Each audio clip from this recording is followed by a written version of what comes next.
Over these last days, this is what Judea and Samaria looked like. The Palestinian village of Jabba and Gush Etzion, homes and cars set on fire. Jewish youth running through the streets as IDF and border police try to restore order. Yesterday, the army demolished an illegal extension of the Mitzad settlement at Sur Misgavi. Hilltop youth clashed with our own soldiers, hurling rocks and injuring officers. And then, within hours, a group of extremists allegedly marched into Jabba in what the IDF itself condemned as a violent riot.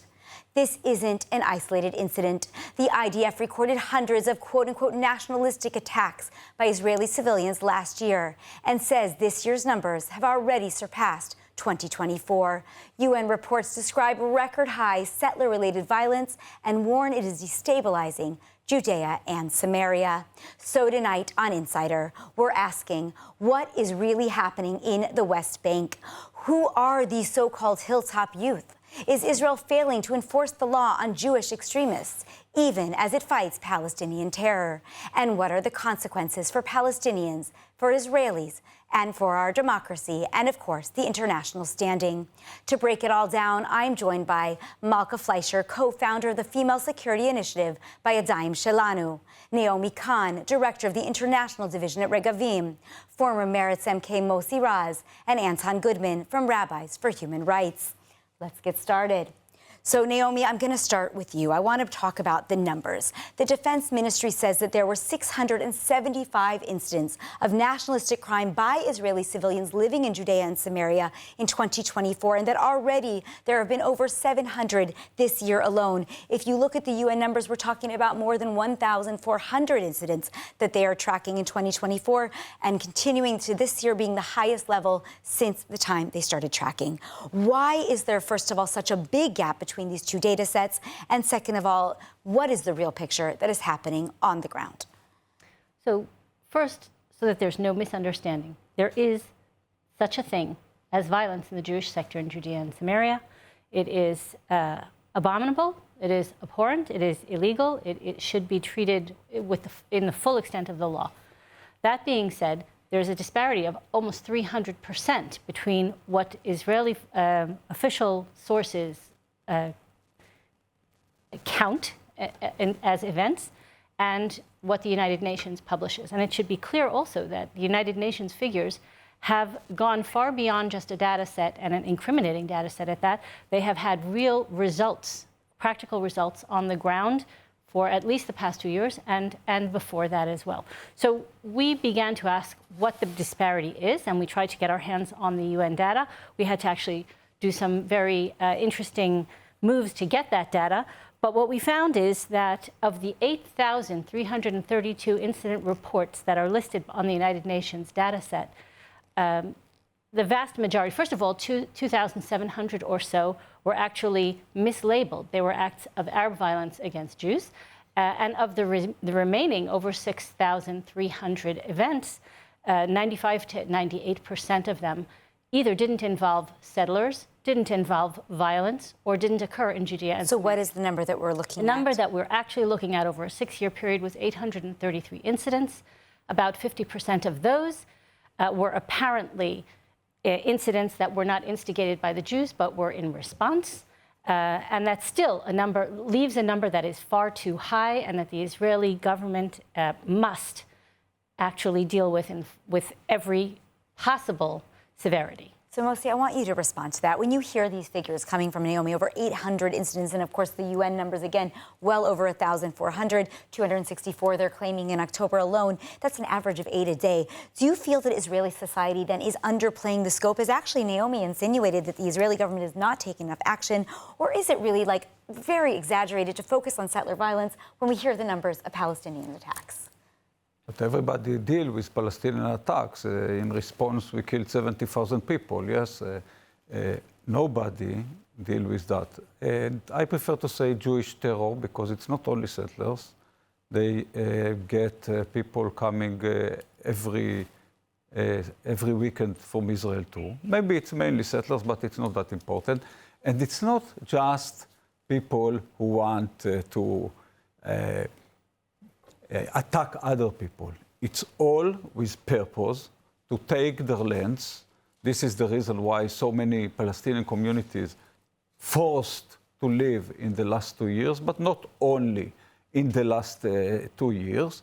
And all that is with full knowledge that the police and army will do nothing about that. I'll take Naomi's figures. How many of them were even investigated by the police?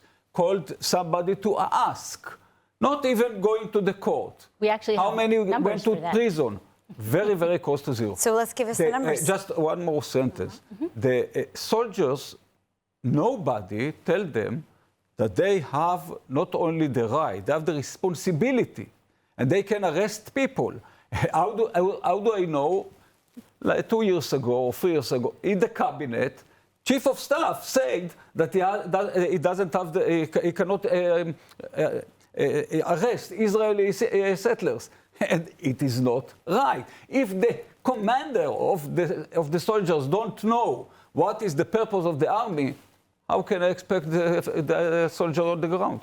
So, Naomi, I don't want to take too much time, but give me a percentage. What percentage are actually responsible, Mossi?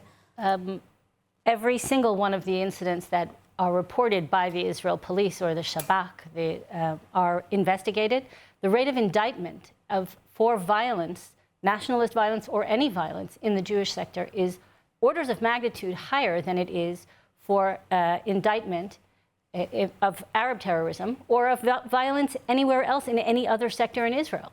So there's actually an overrepresentation and an overzealousness. Many of these indictments are eventually dismissed because they're found to be acts of self-defense. Now, I do want to just highlight that there were more than 6,800 Palestinian attacks of various kinds that same year. And when we compare the numbers of Palestinian attacks, again, as you said, maybe they're being prosecuted more. Naomi's figures show otherwise. Anton, I want to turn to you. When we hear this kind of number, 6,800 Palestinian attacks, when people immediately bring up the Palestinian attacks and they compare the Palestinians to the Jewish attacks, do you think that's a fair comparison? Should we even be doing that? Are the Palestinian attacks rising and the Jewish violence rising commensurate, or are these two separate issues on the agenda? I don't see why we should ignore either of these numbers. I don't mean ignore them, but can we compare them? Why should we compare? Why is it some kind of zero-sum game that they need to lose more people, we need to commit more crimes? It doesn't work like that. Every instance where an individual is harmed is a tragedy. And today, a young man of 30 years old was murdered in a violent terrorist act in Gush Etzion. Of course, we condemn this. We cannot live like this. But this does not stop me condemning Palestinians who are the victims of Jewish terror across the West Bank. And so the numbers game, and I have to say, Naomi, you change your tune quite often. A few months ago, you were saying that any talk of settler violence is a blood libel, as if anyone who's talking about it is anti-Semitic. I have not changed my tune whatsoever. And so, but now you're aware that there is the violence and the criminal activity. No, we've never denied. And let me tell you from the ground, when violence. you're talking about the data, you don't have the data sets. The Palestinians I met this morning who were attacked are not putting a complaint into the police. They're too scared to go there. And the police did not arrive on the scene. I've been on the ground and attacked by settlers, called the police 6-7 times, and they don't come to the ground. They refuse to come. This is an informal policy of the shy police as headed by Ben Gvir at this time. And so data sets quite simply don't work. What does work is human compassion, human rights, international law, and other safeguarding processes to make sure that the conflict does not devolve into complete anarchy and people are not being killed on the ground. And I think that really respond, but I actually think Malkah might need to respond as well. I and Regavim, we conducted this research, and we've never changed our tune. And the very first page of everything that we do says, yes, there is settler violence. In fact, there is violence in every human society on planet Earth. And that is not a question, and it is not something that we applaud. Quite the opposite. We condemn and call, and the question is whether or not this is a phenomenon that is indicative of some sort of loss of control or government policy. And you're saying it's not. It clearly is not. It's clearly, how is it clearly not? Look on the last week on the ground. Look at the number of attacks. In Beit Lid, a dairy set on fire. In Deir Istia, a mosque set on fire. In Jabba last night, an unprovoked attack of 100 settlers. Oh, the situation's fine. It's not out of control. Did anyone say that that was fine? No, but I want to ask Malkah a question. Did anybody went to jail?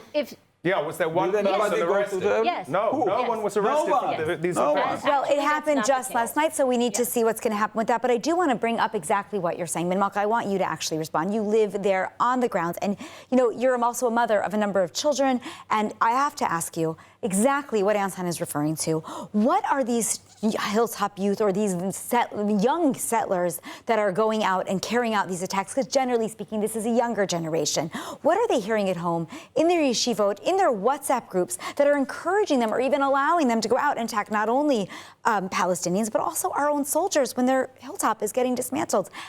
What is the education that's happening here? So that's a very good question, and I have two answers to that. The first answer to that is they see that while Hamas is literally rearming itself in the same UN buildings that collected this data about settler violence. They are literally regrouping and regaining strength both in Gaza and in Judea and Samaria. And as we're recording this, they are treating people in a horrible terror attack, which happened in Gush Etzion, and they see that too.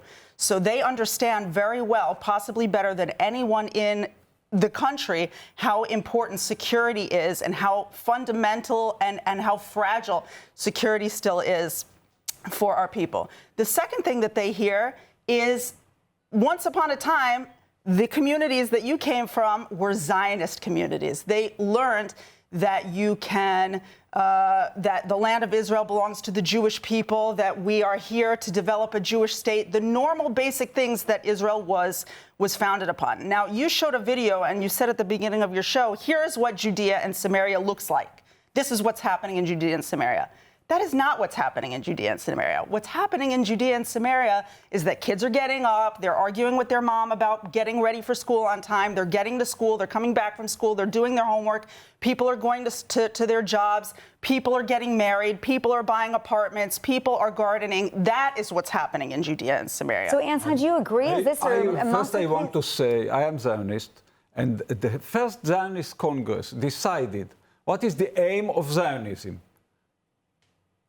Decided, fulfilling the right of the Jewish people to self-determination according to Mishpat HaKlal, according to the international law. What you're doing, in the way you left Israel and you live in occupied territories, and the reason you don't live in Uganda today is because the Jewish people know that their right is to the land of Israel. Otherwise, you'd be in Uganda right now.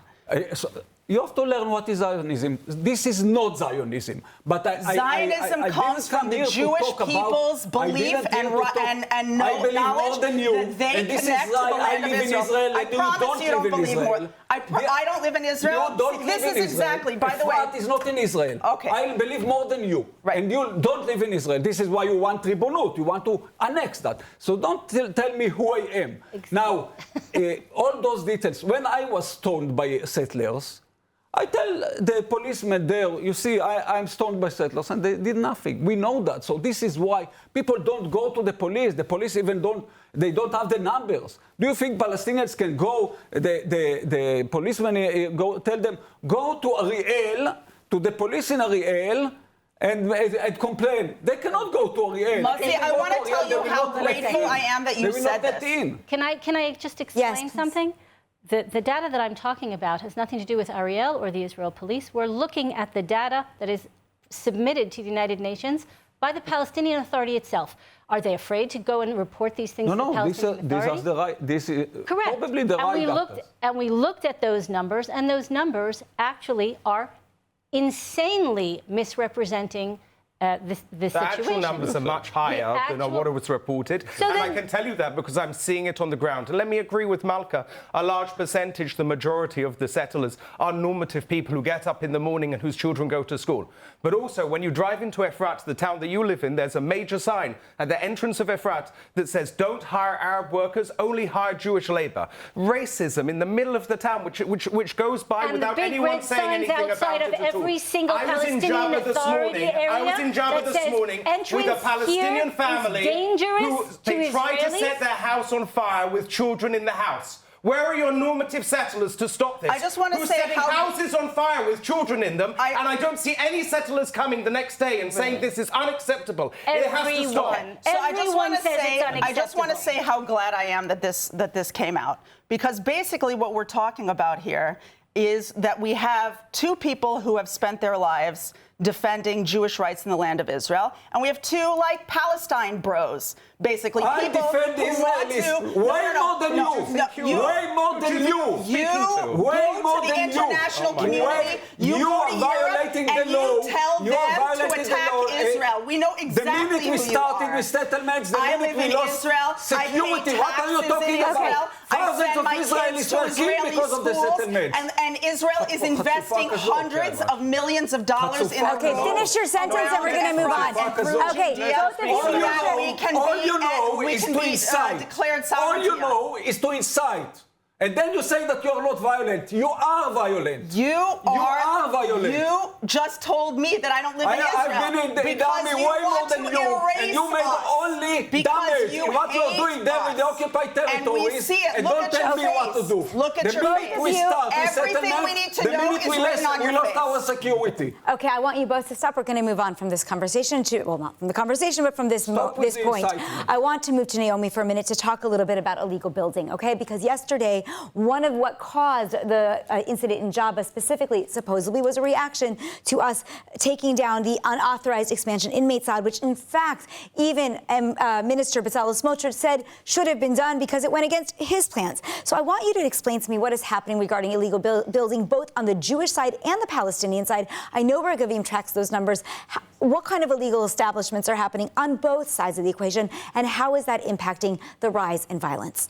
So I'm happy to provide the data. That is precisely what we do. That is our area of expertise. Before I do that, I want to just say unequivocally, there is no way, there is no reason, there is no excuse, there is no possible rationalization for, as a response to the demolition of illegal structures, for people to riot and damage other people's homes, or take the law in their own hands, or attack Israeli forces or Arab civilians. Okay, but we are going to run out of time, so stick with the numbers. 103,000 illegal Arab structures are standing today. More than 103,000 are in Area C, the area under Israeli jurisdiction. Those are illegal Arab structures. There's also illegal Arab construction in the Jewish sector. That amounts to 4,211 structures. The 25 structures that were taken down yesterday were illegal structures and should have been taken down. And we believe that illegal activity damages everyone, takes the entire region to the brink of confrontation or worse, and we condemn all illegal activity. But 103,000 strategically placed Arab structures in Area C versus 4,211 structures in the Jewish sector, 85% of which are inside the municipal lines of legal recognized communities. So altogether, we're talking about approximately illegal. There is no law anywhere no legal settlement in the world. There is no legal settlement. There is no law in the world or interpretation of anywhere. Would you allow me to finish my sentence?